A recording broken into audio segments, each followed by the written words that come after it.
Hello everyone, welcome back to my channel Drishti में। तो आज मैं लुसेंट हिस्ट्री भारत का इतिहास टॉपिक दक्षिण भारत के प्रमुख राजवंश के बारे में कवर करेंगे। तो दक्षिण भारत के प्रमुख राजवंश, इससे पहले हमने पुष्यभूति वंश या वर्धन वंश कवर किए थे। तो चलिए हम स्टार्ट करते हैं। ये भी इम्पॉर्टेंट है, तो इसको देख लेते हैं। बहुत ज़्यादा नहीं लेकिन है इम्पॉर्टेंट क्वेश्चन, 2-4 साल गैप करके आते हैं। तो देखिए कह रहा है दक्षिण भारत के प्रमुख राजवंश में जो पहला है पल्लव वंश है। कौन सा है? पल्लव वंश। पल्लव वंश के संस्थापक सिंह विष्णु 575, सिंह विष्णु जो थे 575 से 600 ईस्वी था। मतलब कि पल्लव वंश का शासन कब से कब तक था? 575 से 600 ईस्वी तक में कौन था? सिंह विष्णु। तो ये से क्वेश्चन बन सकता है कि पल्लव वंश के संस्थापक कौन थे? तो पल्लव वंश के संस्थापक सिंह विष्णु थे। नेक्स्ट है, इसकी राजधानी कांची, तमिलनाडु में कांचीपुरम थी। और इसकी राजधानी जो थी कांची, यानी कि कांची कहाँ है? तमिलनाडु में। यह वैष्णव धर्म का अनुयायी था। और जो पल्लव वंश था किस धर्म का अनुयायी था? वैष्णव धर्म का अनुयायी था। तो पूछा जा सकता है पल्लव किस धर्म का अनुयायी था? तो वैष्णव धर्म का था। और पल्लवों की राजधानी कहाँ थी? तो कांची थी। और कांची कहाँ है? तो तमिलनाडु में है। कीर्तार्जुनियम के लेखक भारवी सिंह विष्णु के दरबार में रहते थे। अब ये काफ़ी इम्पोर्टेंट है, इसको ध्यान में रखना है कि कीर्तार्जुनियम के लेखक कौन थे?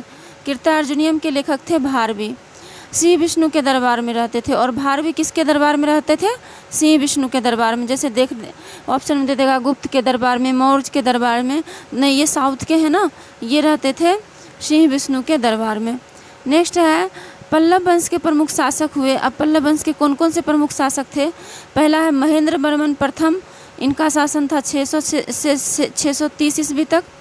दूसरा है नरसिंह वर्मन प्रथम, इनका शासन था 630 से 668। तीसरा है महेंद्र वर्मन द्वितीय, इनका शासन था 668 से 670।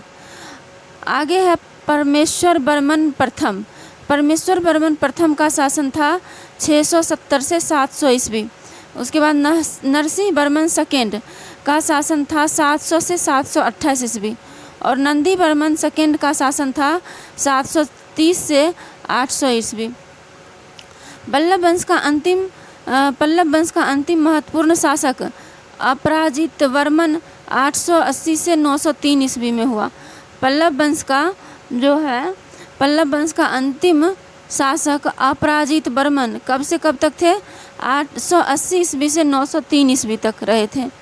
मतविलास प्रहसन की रचना महेंद्र वर्मन ने की थी। मतविलास प्रहसन की रचना किसने की थी? महेंद्र वर्मन ने। महेंद्र वर्मन शुरू में जैन मतावलंबी था, परंतु बाद में तमिल संत अप्पार के प्रभाव में आकर शैव बन गया।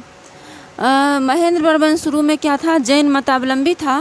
तो पूछा जा सकता है कि महेंद्र वर्मन किस मत को मानते थे? तो ये जैन मत को मानते थे, परंतु बाद में तमिल संत अप्पार के प्रभाव में आकर शैव बन गए। कौन? महेंद्र वर्मन। आगे है चोल काल में प्रमुख भूमि के प्रकार, ये हम बाद में पढ़ेंगे, पहले हम इस पेज का पढ़ लेते हैं। तो देखिए महाबलीपुरम में जो है एकाश मंदिर, जिन्हें रथ कहा गया है। महाबलीपुरम में कौन मंदिर है? एकाश मंदिर। उसको क्या कहा गया है? रथ। एकाश मंदिर को क्या कहा गया है? रथ। तो देखिए महाबलीपुरम में एकाश मंदिर, जिन्हें रथ कहा गया है, का निर्माण पल्लव राजा नरसिंह वर्मन प्रथम के द्वारा करवाया गया था। पल्लव राजा नरसिंह वर्मन प्रथम के द्वारा करवाया गया था। रथ मंदिरों की संख्या 7 है। रथ मंदिरों की संख्या कितनी है? 7 है। रथ मंदिरों की संख्या कितनी है? 7 है। रथ मंदिरों में सबसे छोटा द्रौपदी रथ है, जिसे किसी प्रकार का अलंकरण नहीं मिलता है। और रथ मंदिरों में जो सबसे छोटा मंदिर है कौन है? द्रौपदी रथ। और उसमें कोई किसी खास प्रकार का अलंकरण नहीं मिलता है। तो ऐसे क्वेश्चन बन सकता है कि एकाश मंदिर, जिन्हें रथ कहा जाता है, कहाँ है? तो ये महाबलीपुरम में है। और इसका निर्माण किसने करवाया था एकाश मंदिर का निर्माण? तो नरसिंह वर्मन प्रथम में, याद रखिएगा, नरसिंह वर्मन प्रथम ने महाबलीपुरम के एकाश मंदिर का निर्माण करवाया था। रथ मंदिरों की संख्या 7 है। रथ मंदिरों की संख्या कितनी है? 7 है। 7 रथ मंदिरों में सबसे छोटे द्रौपदी रथ है, और रथ मंदिरों में सबसे छोटा रथ मंदिर कौन है? द्रौपदी रथ। और इसमें किसी प्रकार का अलंकरण नहीं है, सजाया नहीं गया है। आगे है बातापी कुंड।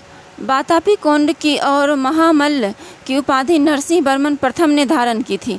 तो ये भी पूछ सकता है कि बातापी कुंड और महामल्ल की उपाधि किसने धारण की थी? तो बातापी कुंड और महामल्ल की उपाधि नरसिंह वर्मन प्रथम ने धारण की थी।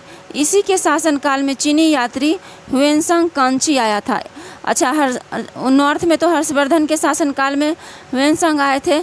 अगर पूछ दिया साउथ में किस राजा के काल में, मतलब दक्षिण भारत में किस राजा के काल में ह्वेनसांग भारत आए थे, तो उस समय नरसिंह वर्मन प्रथम राजा थे साउथ में। परमेश्वर वर्मन प्रथम शैव मतानुयायी था। मतलब कह रहा है कि परमेश्वर वर्मन प्रथम जो थे वो शैव मत को मानने वाले थे।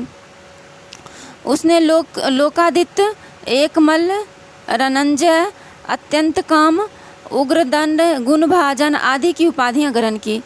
इसने मामल्लपुरम में गणेश मंदिर का निर्माण करवाया। अब देखिए, परमेश्वर वर्मन प्रथम शैव मतानुयायी थे। परमेश्वर वर्मन जो थे किस मत को मानते थे? शैव मत को मानते थे। परमेश्वर वर्मन प्रथम शैव मतानुयायी थे। उसने लोकादित्य, एकमल्ल, रणंजय, अत्यंत काम, उग्रदंड, गुणभाजन आदि की उपाधियां धारण करते हैं। इतना सारा उपाधि कौन धारण करते हैं?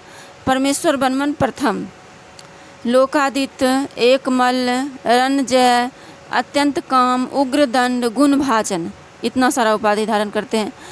इसने मामल्लपुरम में गणेश मंदिर का निर्माण करवाया। और मामल्लपुरम में गणेश मंदिर का निर्माण किसने करवाया? तो परमेश्वर वर्मन ने। और एकाश मंदिर का निर्माण कहाँ पे हुआ था? तो महाबलीपुरम में। किसने करवाया था? नरसिंह वर्मन प्रथम ने।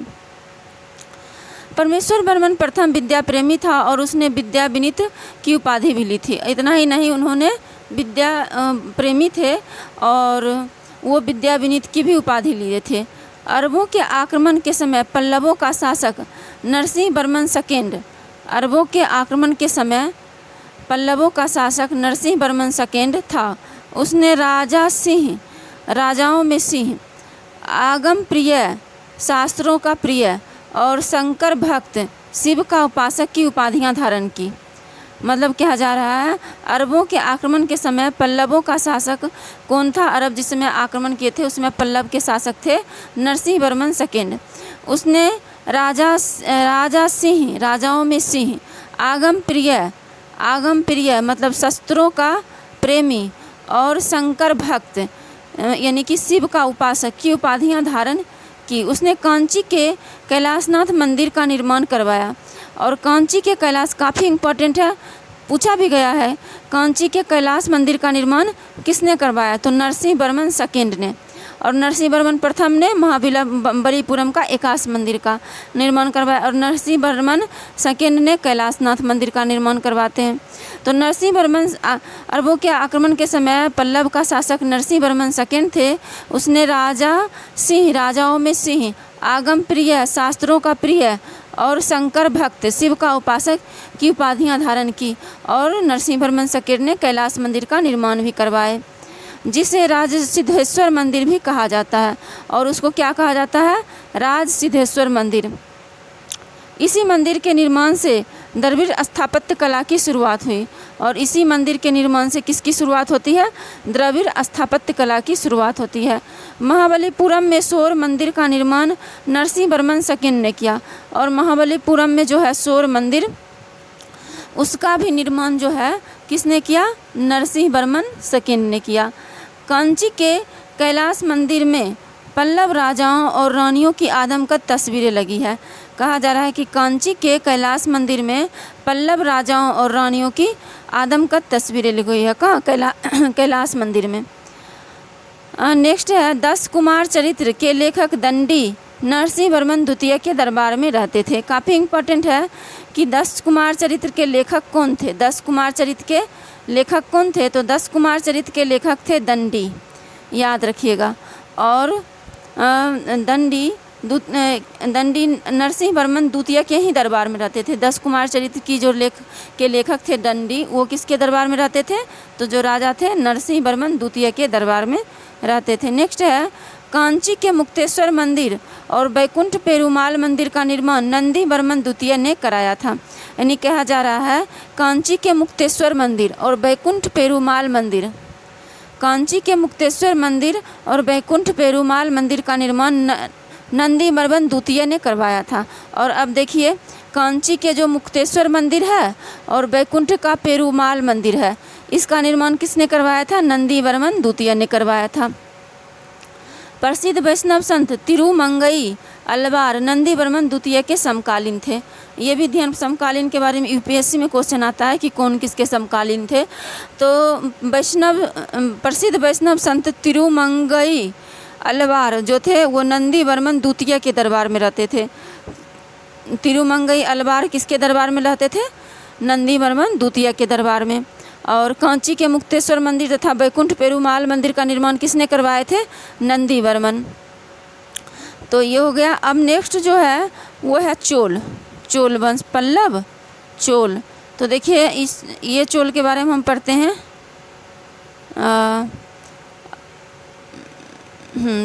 9वीं शताब्दी में चोल वंश पल्लवों के ध्वंसावशेषों पर स्थापित हुआ। मतलब कहा जा रहा है कि 9वीं शताब्दी में चोल वंश पल्लवों के ध्वंसावशेषों पर स्थापित हुआ। यानी कि 9वीं शताब्दी में जब चोल वंश की स्थापना साउथ में होती है तो पल्लव जब ख़त्म हो जाते हैं, समाप्त हो जाते हैं, तो किस वंश की स्थापना होती है? चोल वंश की। इस वंश के संस्थापक विजयालय थे। और इस वंश के संस्थापक कौन थे? विजयालय थे। 850 से 87 ईस्वी तक, वो 850 से 887 ईस्वी, जिसकी राजधानी तंजौर या तंजावुर था। तंजावुर का वास्तुकार कुंजर मल्लन राजराज पेरुथचन है। ये तमिल नाम है ना, इसलिए ऐसा नाम है। तो देखिए ऐसे क्वेश्चन आ सकता है कि 9वीं शताब्दी में चोल वंश किसके ध्वंसावशेषों, मतलब ध्वस्त हो जाने के बाद जो अवशेष बचता है उस पे किसने शासन, उसके मतलब ध्वस्त हो जाने के बाद जो बचा तो उस पे कौन सा राजा आया? तो वो चोल वंश आते हैं पल्लव के बाद। और चोल वंश के संस्थापक कौन है 9वीं शताब्दी में? तो चोल वंश के संस्थापक है 9वीं शताब्दी में विजयालय 850 से 887 ईस्वी में, जिसकी राजधानी तंजाय, यानी इनकी राजधानी कहाँ है? चोल का तंजौर यानी तंजावुर। तंजावुर का वास्तुकार कुंजर मल्लन राजराज पेरुथचन था। मतलब तंजावुर का जो वास्तुकार था, यानी उस शहर की जो एक तरह से कह सकते हैं कि वास्तुकार, डेकोरेट, उस शहर को जो बनाया गया, उसका जो तंजावुर का वास्तुकार था उनका नाम था, आर्किटेक्ट कह सकते हैं, वो था कुंजर मल्लन राजराज पेरुथचन। तो ये थे, ध्यान रखना है। विजयालय ने नर केसरी की उपाधि धारण की और निशुंभ सूदनी देव मंदिर का निर्माण करवाया। तो ये इम्पॉर्टेंट है, इससे बन सकता है क्वेश्चन कि विजयालय ने कौन सी उपाधि धारण की? नर केसरी। निम्नलिखित में से किस राजा ने नर केसरी की उपाधि धारण की? विजयालय। और निशुंभ सूदनी का मंदिर किसने बनवाया? तो विजयालय ने निशुंभ सूदनी मंदिर बनवाए थे। निशुंभ सूदनी। चोलों का स्वतंत्र राज्य आदित्य प्रथम ने स्थापित किया। और ये भी पूछा जा सकता है चोलों का स्वतंत्र राज्य किसने स्थापित किया? तो आदित्य प्रथम ने। पल्लवों पर विजय पाने के उपरांत आदित्य प्रथम ने कोदंडराम की उपाधि धारण की। यानी कि जो पल्लव पर जब विजय प्राप्त कर लिए थे कौन? आदित्य प्रथम, तब कौन सा उपाधि धारण किए थे? वो कोदंडराम। चोल वंश के प्रमुख राजा थे परांतक प्रथम, राजराज प्रथम, राजेंद्र प्रथम, राजेंद्र सेकेंड, कुलोतुंग। चोल वंश के प्रथम राजा कौन कौन थे? परांतक प्रथम। ये तो इम्पोर्टेंट है, ये क्वेश्चन आया भी हुआ यहाँ तक यूपीएससी में, असेंडिंग डिसेंडिंग ऑर्डर में। तो ये है चोल वंश के प्रमुख राजा जो थे परांतक प्रथम, राजराज प्रथम, राजेंद्र प्रथम, राजेंद्र सेकेंड, कुलोतुंग। नेक्स्ट है, ये भी इम्पोर्टेंट है, तक्कोलम के युद्ध में राष्ट्रकूट नरेश कृष्ण थर्ड ने परांतक फर्स्ट को पराजित किया। यानी कि कहा जा रहा है कि तक्कोलम, ऐसा आप पूछा जा सकता है कि राष्ट्रकूट नरेश कृष्ण तृतीय ने परांतक प्रथम को किस युद्ध में पराजित किया था? तो तक्कोलम के युद्ध में। यानी कि जो पल्लव गया पल्लव चोल, अब आया है ये राष्ट्रकूट। तो राष्ट्रकूट जो है वो राष्ट्रकूट नरेश कृष्ण तृतीय जो हैं वो जो चोल राजा है परांतक प्रथम को किस युद्ध में पराजित करते हैं? तक्कोलम के युद्ध में। इस युद्ध में परांतक प्रथम का बड़ा लड़का राजादित्य मारा गया और परांतक प्रथम का जो बड़ा लड़का होता है वो मारा जाता है। नेक्स्ट है जिनका नाम होता है राजादित्य। राजराज प्रथम ने श्रीलंका पर आक्रमण किया। श्रीलंका पर किसने आक्रमण किया? राजराज प्रथम। हमारे इतिहास में एक ही ये प्रमाण मिलता है कि भारतीयों ने विदेशियों पर आक्रमण किया है। तो ये है राजराज प्रथम ने श्रीलंका पर आक्रमण किया। वहाँ के राजा थे महिम फिफ्थ को भागकर श्रीलंका से दक्षिण जिला रोहन में शरण लेनी पड़ी। यानी कि वो भागकर श्रीलंका के जो दक्षिणी जिला रोहन थे वहाँ पर शरण ले लिए। तो क्वेश्चन ये बन सकता है कि श्रीलंका पर कौन से राजा ने आक्रमण किए थे? साउथ के। तो राजराज प्रथम ने श्रीलंका पे आक्रमण किए थे। नेक्स्ट है, राजराज प्रथम श्रीलंका के विजित प्रदेशों को चोल साम्राज्य का एक नया प्रांत मूरी चोल मंडलम बनाया और पिल्लनरूबा को इसकी राजधानी बनाया। ये सब साउथ का नाम है, तमिल नाम है, इसलिए ऐसा नाम है। तो ये जो है इसमें कहा जा रहा है कि राजराज प्रथम ने श्रीलंका के विजित प्रदेशों को, वो प्रदेश भी जीत लिए थे। श्रीलंका के राजराज प्रथम ने श्रीलंका पर आक्रमण किया। राजराज प्रथम ने श्रीलंका के विजित प्रदेशों को चोल साम्राज्य का एक नया प्रांत मूरी चोल मंडलम बनाया और पोलनरूबा को इसकी राजधानी बनाया। मतलब कि मूरी चोल मंडलम को एक नया प्रांत बनाते हैं और जहाँ जीतते हैं वो श्रीलंका में, और पोलनरूबा ये उनकी राजधानी हो जाती है। नेक्स्ट है, राजराज प्रथम शैव धर्म का अनुयायी था। राजराज प्रथम किस धर्म के अनुयायी थे? शैव धर्म के। और राजराज प्रथम ने तंजौर में राजराजेश्वर मंदिर का, शिव मंदिर का निर्माण करवाया। ये इम्पोर्टेंट है।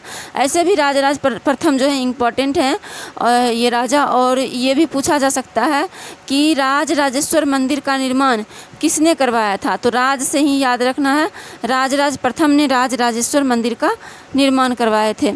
चोल साम्राज्य का सर्वाधिक विस्तार राजेंद्र प्रथम के शासनकाल में हुआ। तो क्वेश्चन बन सकता है कि चोल साम्राज्य का सर्वाधिक विस्तार किसके शासनकाल में हुआ? तो राजेंद्र प्रथम के शासनकाल में। और ये पूछा हुआ क्वेश्चन है। बंगाल के पाल शासक महिपाल को पराजित करने के बाद राजेंद्र प्रथम ने गंगईकोंड चोल की उपाधि धारण की। यानी कि वो जो है बंगाल में पाल शासन को हरा देते हैं, यानी कि गंगा नदी तक वो अपना क्षेत्र स्थापित कर लेते हैं। बंगाल के पाल शासक महिपाल को पराजित करने के बाद जब वो गंगा नदी तक पहुंच जाते हैं तो इसीलिए अपना उपाधि धारण करते हैं, गंगईकोंड चोलपुरम की उपाधि धारण की और नवीन राजधानी क्या बनाए? गंगईकोंड चोलपुरम। और गंगईकोंड चोल की उपाधि धारण करते हैं और राजधानी का नाम रखते हैं गंगईकोंड चोलपुरम। के निकट चोल गंगम नामक विशाल तालाब का निर्माण करवाया और वो राजधानी के ही निकट एक तालाब का निर्माण करवाते हैं, उसका नाम रखते हैं चोल गंगम। आगे है चोल काल में भूमि के प्रकार। तो चोल काल में भी प्रशासनिक व्यवस्था कैसी थी चोल काल में, तो वो हम देख लेते हैं। चोल काल में भूमि के प्रकार, चोल काल में किस किस टाइप की भूमि थी? तो बेल्लन बगई जो था वो गैर ब्राह्मण किसान स्वामी की भूमि होती थी। वो बेलन बगई जो होती थी वो गैर ब्राह्मण किसान स्वामी की भूमि होती थी। नेक्स्ट है ब्रह्मदय। ब्रह्मदय ब्राह्मणों को उपहार में दी गई भूमि होती थी। ये बॉक्स वाले ऐसे भी इम्पोर्टेंट होते हैं। शाला भोग। शाला भोग किसी विद्यालय के रखरखाव की भूमि होती थी। शाला भोग क्या होती थी? किसी विद्यालय के रखरखाव की भूमि होती थी। नेक्स्ट है देवदान तिरुनमटकनी। क्या है? देवदान तिरुनमटडक्कनी। देवदान या तिरुनमटडक्कनी ये सब साउथ का नाम है, तमिल। तो देवदान या तिरुनमटडक्कनी मंदिर को उपहार में दी गई भूमि। मतलब कि जो मंदिर को जो भूमि उपहार में दे दिया जाता था उसको बोला जाता था देवदान या तिरुनमटडक्कनी। नेक्स्ट है पल्ली चंदम। पल्ली चंदम जो होता था जैन संस्थानों को दान में दी गई भूमि। पल्ली चंदम किसको दान में दी गई भूमि होता था? जैन संस्थानों को। गजनी का सुल्तान महमूद राजेंद्र प्रथम का समकालीन था। गजनी का सुल्तान जो था महमूद राजेंद्र प्रथम का समकालीन था। तो ये भी रह सकता ऑप्शन में कि गजनी का सुल्तान महमूद जो महमूद था, गजनी का सुल्तान का क्या नाम था? महमूद। किसके समकालीन था? तो यह राजेंद्र प्रथम के समकालीन था। आगे है राजेंद्र प्रथम ने प्रकेसरी की एवं वीर राजेंद्र ने राजकेसरी की उपाधि धारण की। राजेंद्र सेकेंड ने प्रकेसरी की। राजेंद्र सेकेंड कौन सी उपाधि धारण करते हैं? प्रकेसरी की। एवं वीर राजेंद्र ने राजकेसरी की उपाधि धारण की। चोल वंश का अंतिम राजा राजेंद्र थर्ड। चोल वंश का अंतिम राजा कौन था? राजेंद्र थर्ड। राजेंद्र थर्ड चोल वंश का अंतिम राजा था। चोलों एवं पश्चिमी चालुक्य के बीच शांति स्थापित करने में गोवा के कदम शासक जयकेश प्रथम ने मध्यस्थ की भूमिका निभाई थी। यानी कहा जा रहा है कि चोल और पश्चिमी चालुक्य के बीच शांति स्थापित करने के लिए कदम शासक, मतलब कि शांति स्थापना करने के लिए गोवा के किस शासक ने मध्यस्थ की भूमिका निभाई थी? तो कदम्ब शासक जयकेश प्रथम ने। नेक्स्ट है विक्रम चोल अभाव एवं अकाल से ग्रस्त गरीब जनता से राजस्व वसूल कर चिदम्बरम मंदिर का विस्तार करवा रहा था। यानी कि ये भी अच्छी बात नहीं है कि जो विक्रम चोल राजा थे वो जो जनता अभाव में और अकाल में थे उनसे भी टैक्स वसूल करके और किस मंदिर का निर्माण करवा रहे थे? चिदम्बरम मंदिर का निर्माण। ये कौन? विक्रम चोल। तो ये सही बात नहीं थी। कलोतुंग सेकेंड ने चिदम्बरम मंदिर में स्थित गोविंद राज का दूसरा नाम विष्णु है, गोविंद राज की मूर्ति को समुद्र में फेंकवा दिया। यानी कि कह रहा कि कोलोतुंग जो सेकेंड थे, कलोतुंग सेकेंड, ये चिदम्बरम मंदिर में स्थित गोविंद राज की मूर्ति को समुद्र में फेंकवा दिया। कालांतर में वैष्णव आचार्य रामानुजाचार्य ने उक्त मूर्ति का पुनरुद्धार किया और उसे तिरुपति के मंदिर में प्राण प्रतिष्ठित किया। यानी कि जो कुलोतुंग सेकेंड जो थे वो चिदम्बरम मंदिर में स्थित जो गोविंद राज यानी कि विष्णु की जो मूर्ति थी उसको कहाँ फेंकवा देते हैं? समुद्र में। लेकिन कालांतर में कुछ समय बाद क्या हुआ? आचार्य रामानुजाचार्य जो थे उस मूर्ति को फिर से ठीक करवाते हैं और उसको तिरुपति के मंदिर में स्थापित करते हैं। आगे है चोल प्रशासन में भाग लेने वाले उच्च पदाधिकारी को, ये इम्पोर्टेंट है, वहाँ की प्रशासनिक व्यवस्था कैसी थी?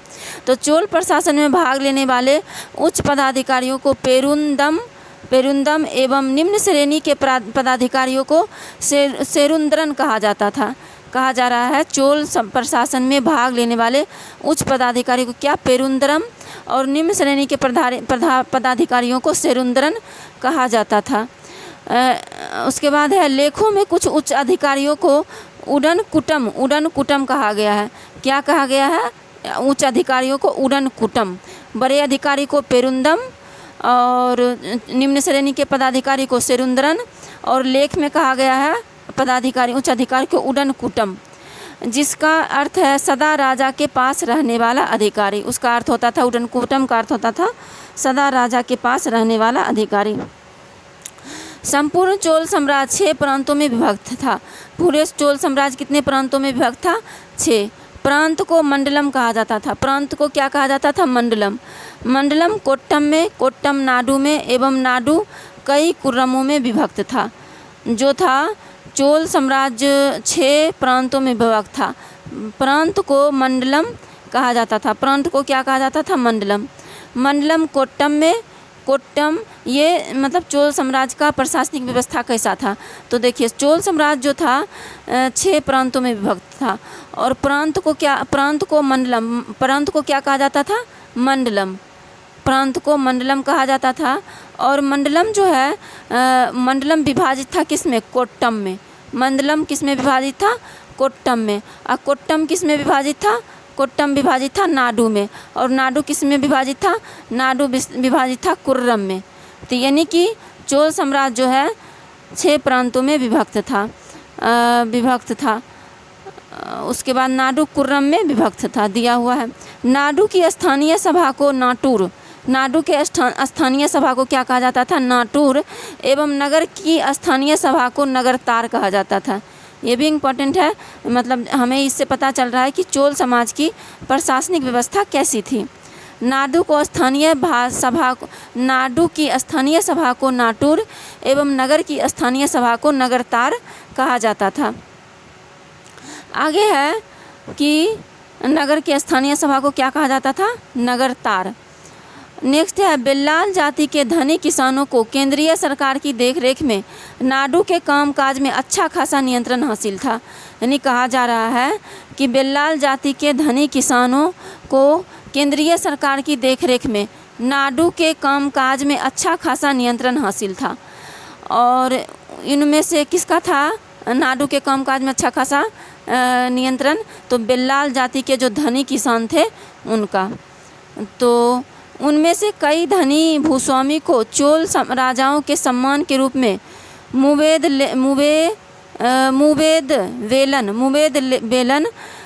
वेलन अरैयार जैसी उपाधियां दी। उन्हें केंद्र में महत्वपूर्ण राजकीय पद सौंपे। मतलब कहा जा रहा है कि बेल्लाल जाति के जो धनी किसान थे उनको केंद्र सरकार की देखरेख में नाडु के कामकाज में अच्छा खासा नियंत्रण था।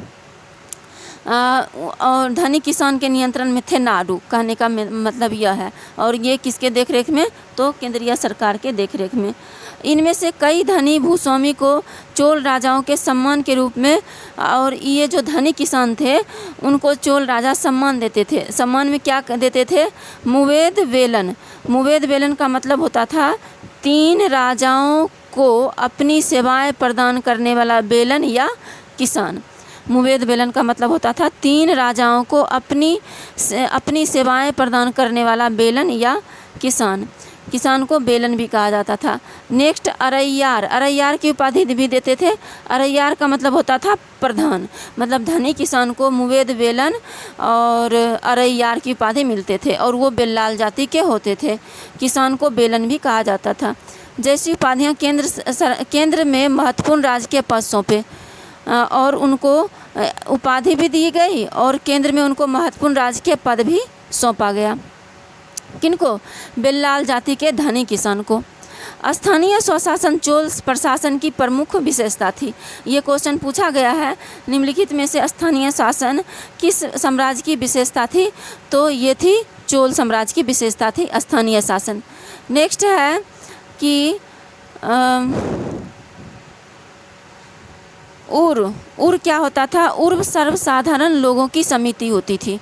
मतलब चोल साम्राज्य में उर जो होता था वो सबसे साधारण लोगों की समिति होती थी, जिसका कार्य होता था सार्वजनिक कल्याण के लिए तालाबों और बगीचों के निर्माण हेतु गांव की भूमि का अधिग्रहण करना। मतलब कि उर जो होते थे वो सबसे साधारण लोगों के समूह होते थे और इनका काम होता था सार्वजनिक कल्याण, मतलब सभी लोगों के कल्याण के लिए तालाबों और बगीचों के निर्माण हेतु गांव की भूमि का अधिग्रहण करना। गांव की भूमि को ये अधिग्रहण करते थे किसके निर्माण के लिए? तालाब और बगीचों के निर्माण के लिए। सभा और महासभा। सभा और महासभा क्या होता था? यह मूलतः अग्रहारों और ब्राह्मण बस्तियों की सभा थी। ये जो थी जैसे उर जो होता था साधारण लोगों की सभा होती थी, और सभा या महासभा जो होता था वो अग्रहार या फिर जो ब्राह्मण बस्तियां होते थे उनकी सभा होती थी, जिसके उनके सदस्यों को क्या कहा जाता था, पेरू मक्कल, और उनके सदस्यों को, उस सभा के सदस्यों को पेरू मक्कल कहा जाता था। यह सभा बरियम नाम की समितियों के द्वारा अपने कार्य को संचालित करती थी। ये भी पूछा जा सकता है कि बरियम क्या होता है। तो बरियम जो होता है वो चोल काल में सभा या महासभा के अंदर यह सभा बरियम नाम की समितियों के द्वारा कार्य को संचालित करती थी। और ये सभा जो होता था इसमें एक समिति बनाई जाती थी जिसका नाम बरियम रखा जाता था। तो इसी सभा के अंतर्गत बरियम नाम की समिति के द्वारा इसको संचालित किया जाता था। सभा की बैठक गांव में मंदिर के निकट, वृक्ष के नीचे या तालाबों के किनारे होती थी।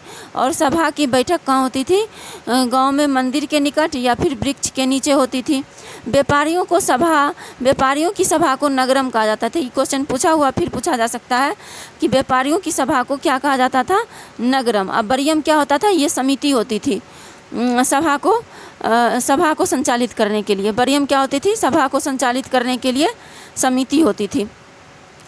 चोल काल में भूमि कर उपज का 1/3 भाग हुआ करता था। याद रखना है, पूछा गया क्वेश्चन है कि चोल काल में भूमि कर उपज का कितना होता था? 1/3 भाग। ऑप्शन में दे देगा 1/6, 1/4। नहीं, चोल काल में 1/3 भाग भूमि कर हुआ करता था उपज का। गांव में कार्य समिति की सदस्यता के लिए जो वेतनभोगी या कर्मचारी रखे जाते थे उन्हें मध्यस्थ कहते थे। तो मध्यस्थ आज भी कहते हैं, मतलब कि गांव में कार्य समिति की सदस्यता के लिए जो वेतनभोगी या कर्मचारी रखे जाते थे उनको मध्यस्थ कहते थे। अभी के समय जो मीडिएटर का काम करते हैं उनको मध्यस्थ कहा जाता है। नेक्स्ट है उत्तर मेरूर अभिलेख के अनुसार सभा की सदस्यता, मतलब सभा की सदस्यता कौन ले सकते थे? तो उत्तर मेरू अभिलेख में ये बातें लिखी गई है कि कौन कौन सभा की सदस्यता ले सकता है। तो उत्तर मेरू अभिलेख के अनुसार सभा की सदस्यता, यानी कि कोई एक अभिलेख मिला है उत्तर मेरू अभिलेख, उसमें कहा गया है कि कौन लोग सभा की सदस्यता ले सकते थे चोल काल में। तो सभा की सदस्यता के लिए इच्छुक लोगों को ऐसी भूमि का स्वामी होना चाहिए जहां से भू राजस्व वसूला जाता है, मतलब कि वही भाग ले सकता था जो अपनी भूमि पर राजस्व देता था। अपने पास अपना घर होना चाहिए, उसके पास अपना घर होना चाहिए, और जिसके पास अपना घर नहीं था वो सभा में उसमें भाग नहीं ले सकता था, सभा की सदस्यता नहीं मिल सकती थी। उनकी उम्र 35 से 70 वर्ष के बीच होने चाहिए, और उम्र 35 से कम नहीं होनी चाहिए और 70 से ज़्यादा नहीं। साथ ही उनको वेदों का ज्ञान होना चाहिए। इतना ही नहीं, साथ ही उनको वेदों का ज्ञान भी होना चाहिए। उन्हें प्रशासनिक मामलों की अच्छी जानकारी होनी चाहिए और ईमानदार होना चाहिए। साथ ही उन्हें प्रशासनिक मामलों की जानकारी भी होनी चाहिए, ईमानदार भी होना चाहिए। यदि कोई पिछले 3 सालों में किसी समिति का सदस्य रहा है तो वह किसी और समिति का सदस्य नहीं बन सकता है। पिछले 3 साल में अगर वो किसी समिति का सदस्य रहा है तो उस टाइम वो समिति में भाग नहीं ले सकता है, समिति का सदस्य नहीं बन सकता है। जिसने अपने या अपने संबंधियों के खाते जमा नहीं कराए वह चुनाव नहीं लड़ सकता। इतना ही नहीं, जो जिसके पास यानी कर्ज हो, जो अपने खाते में पैसा बाकी हो, बकाया हो और जमा नहीं किया हो, वो भी इस समिति में भाग नहीं ले सकते थे। नेक्स्ट है ब्राह्मणों की दी गई करमुक्त भूमि को चतुर्वेदी मंगलम एवं दान में दी गई भूमि को ब्रह्मदय कहलाती थी। यानी कि देखिए इसमें कहा गया है चोल काल में जो है ब्राह्मणों की दी गई करमुक्त भूमि को क्या कहा जाता था? चतुर्वेदी मंगलम। पूछा जा सकता है चतुर्वेदी मंगलम क्या होता था? तो ब्राह्मणों की दी गई करमुक्त भूमि को चतुर्वेदी मंगलम कहा जाता था, एवं दान में दी गई भूमि को भूमि ब्रह्मदय कहलाती थी। चोल सेना का सबसे संगठित अंग था पदाती सेना। चोल सेना का सबसे संगठित अंग क्या था? पदाती सेना। चोल काल में कलंजू सोने के सिक्के थे। पूछा जा सकता है कलंजू क्या है? कलंजू जो चोल काल में कलंजू जो था वो सोने के सिक्कों को कलंजू कहा जाता था। तमिल कवियों में जेंगोदर प्रसिद्ध कवि था जो कुलोतुंग प्रथम का राजकवि था। उसकी रचना है कलिंग तुपर्णी उसकी रचना है। मतलब कि जो जयंगोदर जो है वो किसके काल में राजकवि था, तो वो कुलोत्तुंग प्रथम के काल में राजकवि था। नेक्स्ट है कंबन ओट्टकुट्टन जो है, और पुगलेंदी, सब साउथ का नाम है इसलिए इतने हार्ड नाम है। कंबन जैसे पेपर में आएगा तो इतने हार्ड नाम कैसे हम याद रखेंगे, तो इसे याद नहीं रखना है, इसे बस ध्यान में रखना है क्योंकि इतने बड़े ऐसे नाम है तो ऑब्वियसली ये साउथ के होंगे। तो जो है कंबन ओट्टकुट्टन और पुगलेंदी को तमिल साहित्य का त्रिरत्न कहा जाता है। जैसे तमिल साहित्य का त्रिरत्न क्या कहा जाता है, कंबन को, ओट्टकुट्टन को और पुगलेंदी को तमिल साहित्य का त्रिरत्न कहा जाता है। पंप, पोन और रन कन्नड़ साहित्य के त्रिरत्न माने जाते हैं। ये मतलब पंप, पोन और रन जो हैं ये राइटर हैं, तो ये कन्नड़ साहित्य के त्रिरत्न हैं, और कंबन, ओट्टकुट्टन और पुगलेंदी ये तमिल साहित्य के त्रिरत्न हैं। मतलब ये बहुत अच्छा लिखे हैं इसीलिए ऐसे ऐसे नाम है उधर। अब है पर्सी ब्राउन ने तंजौर और बृहदेश्वर मंदिर के विमान को भारतीय वास्तुकला का निकष माना है। चोलकालीन नटराज प्रतिमा को चोल कला का सांस्कृतिक सार या निचोड़ कहा जाता है। देखिए पर्सी ब्राउन जो एक विदेशी लेखक हैं, वो जो हैं पर्सी ब्राउन जो विदेशी लेखक हैं वो तंजौर में जो बृहदेश्वर मंदिर है उसके विमान को भारतीय वास्तुकला का निकष कहा है, मतलब बहुत अच्छा। और चोलकालीन नटराज प्रतिमा को चोल कला का सांस्कृतिक सार, मतलब बहुत अच्छा है ये भी, और निचोड़ कहा है, मतलब सब कुछ निचोड़ के उसमें डाल दिया गया है चोल कला। नेक्स्ट है कि चोल कांस्य प्रतिमाएं संसार की सबसे उत्कृष्ट कांस्य प्रतिमाओं में गिनी जाती है। चोल कांस्य प्रतिमाएं जो है संसार के सबसे उत्कृष्ट कांस्य प्रतिमाओं में गिनी जाती है। आगे है शैव संत ईशान शिव पंडित राजेंद्र प्रथम के गुरु थे। पंडित राजेंद्र प्रथम के गुरु कौन थे, तो ईशान शिव जो थे वो पंडित राजेंद्र प्रथम के गुरु थे। आगे है चोल काल में मतलब 10वीं शताब्दी का सबसे महत्वपूर्ण बंदरगाह कावेरीपट्टनम है। चोल काल मतलब 10वीं शताब्दी का सबसे महत्वपूर्ण बंदरगाह कौन है, कावेरीपट्टनम। अब देखिए हम 10वीं शताब्दी में आ गए हैं, ये 10वीं शताब्दी के चोल के बारे में पढ़ रहे हैं। नेक्स्ट है जो बहुत बड़ा गांव जो एक इकाई के रूप में शासित किया जाता था तनियर कहलाता है। इम्पॉर्टेंट है, पूछा हुआ क्वेश्चन है यूपीएससी में, तो फिर से पूछा जा सकता है तनियर क्या होता था।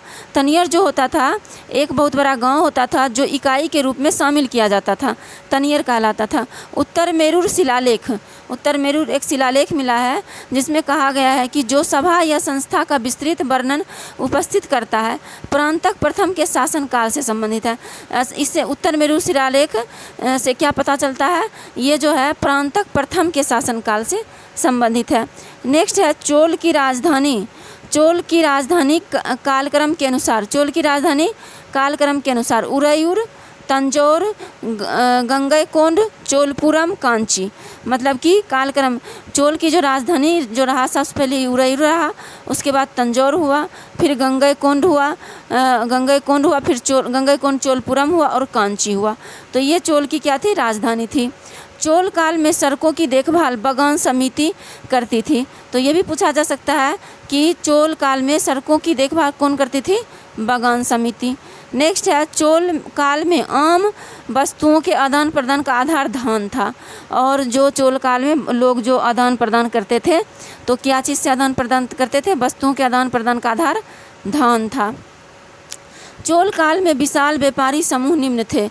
चोल काल में जो विशाल व्यापारी समूह थे उसको कहा जाता था बलंजियार, उसके बाद नाना देसी, उसके बाद मणिग्रामम। तो पूछा जा सकता है कि निम्नलिखित में से बलंजियार क्या है, तो ये चोल काल के व्यापारिक समूह है। नाना देसी क्या है, ये भी व्यापारिक समूह है। और मणिग्रामम क्या है, ये भी व्यापारिक समूह। तो काफ़ी इंपॉर्टेंट है, ये आ सकता है। ये विष्णु के उपासक अलवार और शिव के उपासक नैनार संत कहलाते हैं। तो याद रखना है, जैसे कि विष्णु के उस उपासक अलवार कैसे याद रहेगा, बी अलवार में व आता है, तो यानी अलवार में ये विष्णु के उपासक हैं। और शिव के उपासक ऐसे एक याद रखिएगा, विष्णु के उपासक अलवार, तो नैनार जो हो जाएंगे वो शिव के उपासक हो जाएंगे। तो नेक्स्ट हम पढ़ेंगे राष्ट्रकूट वंश, ये भी साउथ के हैं। तो आज के लिए इतना ही, मिलते हैं फिर नेक्स्ट वीडियो में। Thank you so much.